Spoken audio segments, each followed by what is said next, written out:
नमस्कार दोस्तों, स्वागत है आज आपका आपके अपने YouTube चैनल NCERT स्टडी में। तो दोस्तों आज हम हल करेंगे प्रश्नावली 15.1 का प्रश्न क्रमांक 13। इससे पहले दोस्तों हमने इसके सभी सवाल जो है हल किए हैं। तो दोस्तों अगर आपको इसका कोई सवाल नहीं आता है तो उस पर हमने एक अच्छे से जो है प्लेलिस्ट बना रखी है, तो उसकी लिंक हम डिस्क्रिप्शन में दे देंगे, तो वहाँ जाकर आप उसे देख सकते हैं। तो आज हम हल करेंगे प्रश्न क्रमांक 13 को दोस्तों, जिसमें हमें कहा गया है एक पासे को एक बार फेंका जाता है, निम्नलिखित को प्राप्त करने की प्रायिकता ज्ञात कीजिए। जैसा कि दोस्तों आप पासा को जो है पहचानते होंगे, जिसका उपयोग हम लूडो खेलने में जो है करते हैं, जैसा कि अभी आप यहाँ पर चित्र में देख पा रहे हैं। तो इसको एक बार फेंका गया, तो यहाँ पर हमें बताना है निम्नलिखित जो है आने की प्रायिकता हमें बताना है। तो दोस्तों यहाँ पर पहला वाला जो प्रश्न है इसमें हमें कहा गया है एक अभाज्य संख्या आने की प्रायिकता। यहाँ पर हमें एक अभाज्य संख्या आने की जो प्रायिकता निकालनी है। तो उससे पहले यहाँ पर हम देखते हैं जो एक पासा होता है दोस्तों, उसमें हमारे पास जो है दोस्तों 1 से लेकर 6 तक जो संख्या होती है, यानी कुल मिलाकर जो दोस्तों होती है 6 संख्या हमारे पास एक पासे में होती है। तो यहाँ पर हम लिखेंगे कुल संख्या बराबर 6। और इसके बाद यहाँ पर हम लिखेंगे दोस्तों नीचे अभाज्य संख्या। तो यहाँ पर हम देखें, यहाँ पर 2 अभाज्य है हमारे पास, 3 अभाज्य है और 5 भी अभाज्य है।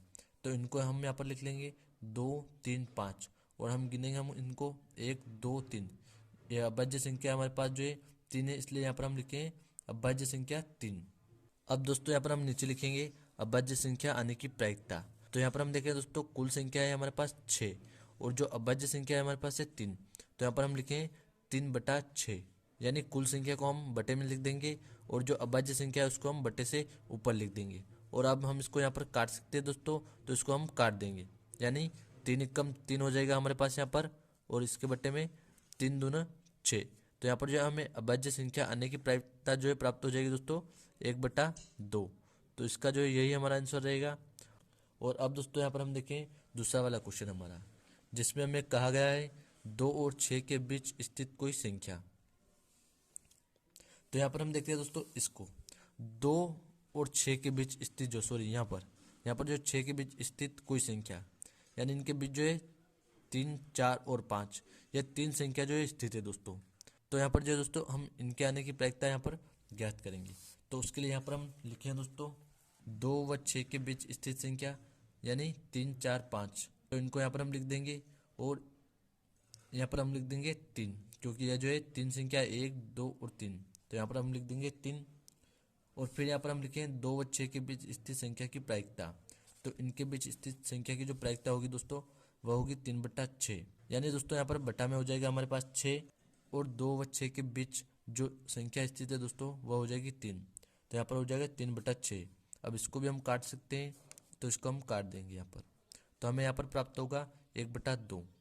तो हमें यहाँ पर 2 व 6 के बीच जो स्थित संख्या की प्रायिकता है वह प्राप्त होगी दोस्तों 1/2।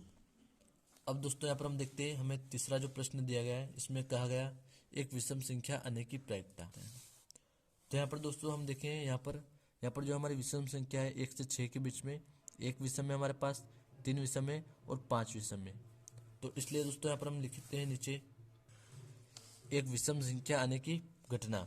जैसे हम इस प्रकार लिख सकते हैं एक विषम संख्या 1 3 और 5, ये तीनों जो है विषम संख्या है, इसलिए इनको यहाँ पर हम लिखेंगे और इनको गिनकर यहाँ पर हम लिख देंगे 3। और फिर यहाँ पर नीचे हम लिखेंगे दोस्तों एक विषम संख्या आने की प्रायिकता। तो इसकी प्रायिकता ज्ञात करने के लिए यहाँ पर हम लिखेंगे दोस्तों एक विषम संख्या, और इसके बटे में लिखेंगे कुल संख्या। तो यहाँ पर हम देखें दोस्तों हमारे पास विषम संख्या जो है 3 है, इसलिए यहाँ पर हम लिखेंगे 3, और इसके बट्टे में कुल संख्या जो हमारे पास है 5 की वह है 6। तो यहाँ पर हम लिखेंगे 6, और अब इसको हम काट सकते हैं, तो इसको हम काट देंगे 3 एकम 3 और 3 दूना 6। तो दोस्तों इसकी भी प्रायिकता हमें प्राप्त होगी 1/2। तो उम्मीद करता हूँ दोस्तों आपको सवाल अच्छे से समझ में आ गया होगा। धन्यवाद दोस्तों।